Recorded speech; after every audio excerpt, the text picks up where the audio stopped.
உறவுகள் இணைந்திருப்பது த மணியனும் சமூக ஊடகம். இன்று த மணியனும் சமூக ஊடகத்தினூடாக எம்மவர்கள் திரைப்படம் பற்றி பேச இருக்கின்றோம்.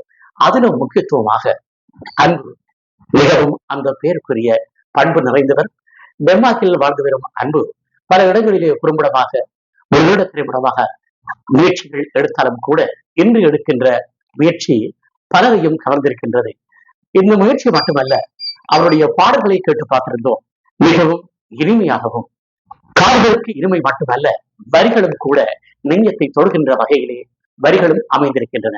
சரி, 29/3/2025 அன்று இந்த பாடல் வெளியீட்டு விழா நடைபெற இருக்கின்றது. இவர்களுக்கு உதவி இயக்குனர் இல்லை, இணை இயக்குனர் இல்லையா, அதனுடைய நடிகரும் கூட இன்று என்னோடு இணைந்திருக்கின்றார். வணக்கம். வணக்கம். முதலில் எனக்கு கூறுவது போன்றே நீர்களுக்கும் கூறுங்கள் உங்களுடைய பெயர். என் பேர் சுபிகரன் எம்எஸ்கே. நான் வந்து இப்ப சினிமால வந்து ஃபுல்லாவே ஆக்டர், டைரக்டர், சினிமாட்டோகிராஃபர் எல்லா வேலையுமே செஞ்சு கொண்டிருக்கேன் ஜென்ரலா. இந்த படத்துல வந்து எனக்கு அசோசியேட் டைரக்டர் ஒர்க் பண்ண சந்தர்ப்பம் கிடைச்சது. அதே மாதிரி ஒரு நடிகரா நடிக்கிறதுக்கும் சந்தர்ப்பம் கிடைச்சிருக்கு. சரி, நீங்கள் இதற்கு முன்னும் வேற படங்களை இப்ப இது வந்து எங்களோட படம் வந்து 2 வருஷத்துக்கு முதல் செஞ்சது மூச்சரங்காரங்க.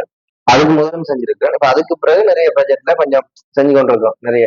சரி, இந்த மூச்சரங்கா கிருவுகள், இந்த பாடல் வெளியிட அதை பற்றி கொஞ்சம் சொல்லுங்க.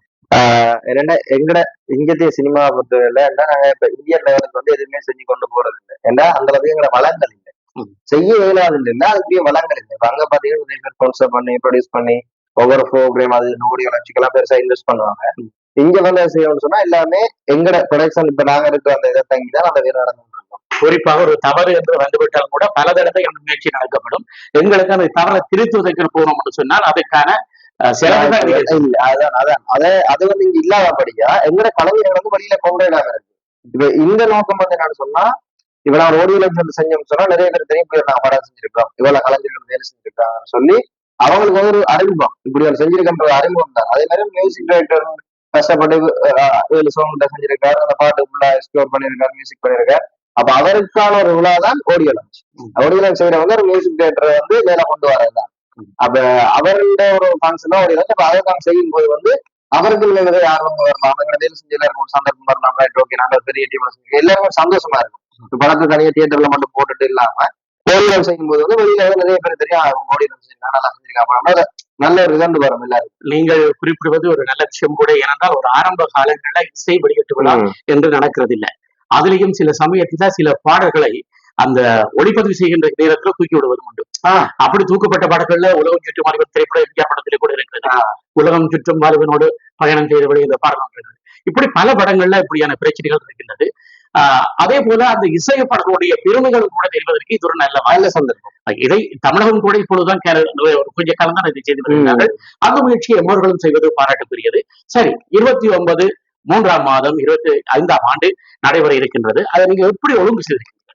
இப்ப என்னன்னா எங்க கலைஞர்கள், இப்ப என்னன்னா தமிழ் கலைஞர்கள் நிறைய பேர் இருக்கு. அப்ப அவங்கள வந்து எல்லாருமே ஒரே இடத்துல பண்றோம். எங்கட ஆசையும் கூட எல்லாரையும் ஆசை வந்து என்னன்னா எங்க சினிமா வளரணும், நாங்களும் ஒரு பெரிய தரத்துக்கு உலக தரத்துக்கு கொண்டுறோம் சினிமான்றத எல்லாத்தையும் நோக்கம். இப்ப நாலு வந்து கூட நான் மனசு நினைச்சதுன்னா நாங்க வளர்ற மட்டும் இல்ல, எங்களை சுத்தி இருக்க எல்லாருமே வளரும். வளர்ந்தா மட்டும்தான் சினிமா. நான் மட்டும் செஞ்சு நான் போட்டு நான் இருந்தா அது சினிமா இல்லை. நான் செய்யற படத்தை எல்லாரும் பார்க்கணும், அதெல்லாம் எல்லாரும் செய்யற படத்தை எல்லாரும் நாங்களும் பார்க்கணும். அப்ப எல்லாரும் ஒவ்வொரு விஷயத்துல வந்து வேறுபட்டு இருக்கும். எனக்கு இருக்கிற ஐடியா அவங்களுக்கு இருக்காது, அவங்களுக்கு இருக்கிற ஐடியா மற்றவங்களுக்கு இருக்காது. ஒவ்வொருத்தர கிரியேட்டிவ் தான். அப்ப எங்களோட கிரியேட்டிவ் வந்து என்னன்னா நாங்க செய்யற விஷயத்த வந்து இன்னும் கொண்டு போவோம். இப்ப எல்லாருமே இது அடிப்படை தான். இப்ப நாங்க வந்து பெஸ்டா செய்யறோம், மற்றவங்க பெஸ்டா செய்யறாங்க அப்படின்னு இல்லை. நாங்க செய்யறதும் ஓரளவுக்கு இருக்குன்னா அடுத்தவங்க செய்ய எல்லாருமே என்கரேஜ் பண்ணி கொண்டிருப்போம். அந்த சந்தர்ப்பத்தை உருவாக்கி கொண்டிருப்போம். எங்க சினிமா எப்படியும் எனக்கு தெரிஞ்ச ஒரு 5 வருஷத்துல சினிமா எங்க டொப்ல இருக்குன்னு எனக்கு நம்பிக்கை இருக்கு. ஏன்னா இப்ப நான் செய்யற வேலையில் வந்து எல்லாமே பெரிய பெரிய டீமோட பெரிய பெரிய க்ரூ, பெரிய டெக்னீஷியனோட ஒர்க் பண்ணி கொண்டிருப்போம். அதே மாதிரி இந்தியால இருந்து இலங்கையில எல்லாம் கொலாபரேட் பண்ணி பண்றப்பே ஈஸியா ரீச் ஆகுது பட்ஜெட். அப்ப அந்த மாதிரி வளங்களை வந்து நம்ம மேல கொண்டு வர எங்களோட சினிமா வளரும், எங்களோட கலைஞர்கள் வளருவாங்க. எவ்வளவு பேர் நடத்தின முந்தில இருந்து இன்னும் வரைக்கும் பழைய ஒரு சிஸ்டத்தோட இருக்கிறாங்க. அதை ஒர்க் சரியான இது இருக்காதுன்னா வெளியில வேலைக்கு போவாங்க, பிரைவேட் மியூசிக் பண்றதுன்னு வராது, வெளியில வேலை ப்ரொடக்ஷன் வராது. அந்த கோல்கேட் லாம்பு மெயினாக சினிமாக்குள்ள இருக்கும்போது சினிமாவுக்கு ஒரு உதவியா என்ன சொல்றது, காசு பணம் அதெல்லாம் வந்து ஒரு ப்ரொபோசலா சினிமா போனோம்னு சொன்னார், வேலை வாய்ப்பா மாதிரி எல்லாருக்குமே சினிமா செய்யற ஆசை இருக்கு, எல்லாம் நல்லா செய்யலாம். இதுல குறிப்பாக ஒரு விஷயத்தை நான் நினைக்கின்றேன். அந்த இசை வெளியீட்டு விழா இருக்கின்றோம், இது கூட ஒரு வர்த்தகத்தை நோக்கி மக்களிடம் ஒரு அறிமுகப்படுத்துவதற்கு கூட இது வாய்ப்பாக இருக்கு. அப்படி என்றால் நீங்க இந்த வர்த்தக நோக்கத்துக்கு இது கட்டாய வாய்ப்பா இருக்கின்றோம். அதை நீங்கள் மக்களுக்கு தெரியப்படுத்துறீங்களா இல்ல வர்த்தகர்களுக்கு தெரியப்படுத்துறீங்களா முழுமையாக? இல்ல நிறைய பேர் இப்ப நான் வந்து நிறைய பேரை சொல்லியிருக்கோம் இப்படி ஒரு படம் நாங்க சரி நிறைய கார்டு கொடுத்துருவோம் கிட்டத்தட்ட ஒரு 1000 பேர்கிட்ட இன்வைட் பண்ணிருக்கோம். இப்ப நேரடியா போய் கொடுக்கலாட்டி சோசியல் மீடியா நிறைய பேர் சொல்லியிருக்கோம். இல்ல இங்க வந்து இப்ப இது வந்து ஒரு கல்யாணோட சாமத்தியோட எல்லாம் ஒவ்வொரு வீடு வீடா போய் கொடுக்குறோம். இது வந்து ஒரு ஜெனரல் ஃபங்க்ஷன்.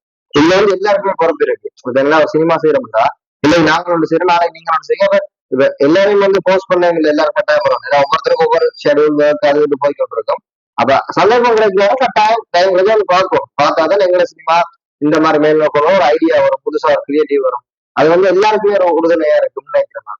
அப்ப நிச்சயமாக உங்களுடைய எதிர்பார்ப்புகள் வந்து நிறைந்த அவர்கள் அடுத்தடுத்த திரைப்படங்கள் தயாரிப்பதற்கு ஒரு சக்தியாக ஒரு பக்கபலமாக இருப்பார்கள். கட்டாயம் இருப்பாங்க. இப்ப நிறைய பேர் இப்பயே கதைக்கிறாங்க செய்வோம் அடுத்த ப்ராஜெக்ட் சொல்லி டிஸ்கஷன் கூட இருக்கிறோம். இப்ப அடுத்த ப்ரீ பிளான்லாம் 2-3 ப்ராஜெக்ட் போய்க்கொள்றோம். இந்த திரைப்படத்தின் இயக்குனர் யார்? கந்தசாமி அவரும் வந்து தாய்நிலத்தை சேர்ந்தவரா? அவர் எங்கட இங்கதான் தயாரிப்பு அன்பு மயிலன் இருக்கின்றவர். இது மட்டுமல்ல என்னுடைய கேள்வி கதாநாயகன் கதாநாயகி என்ற வகையில் பேசப்படுது. கதாநாயகின்னு சொல்லி கதாநாயகி இந்த படம் வந்து கதைதான் ஹீரோ. நான் ஃபுல்லா சொல்ல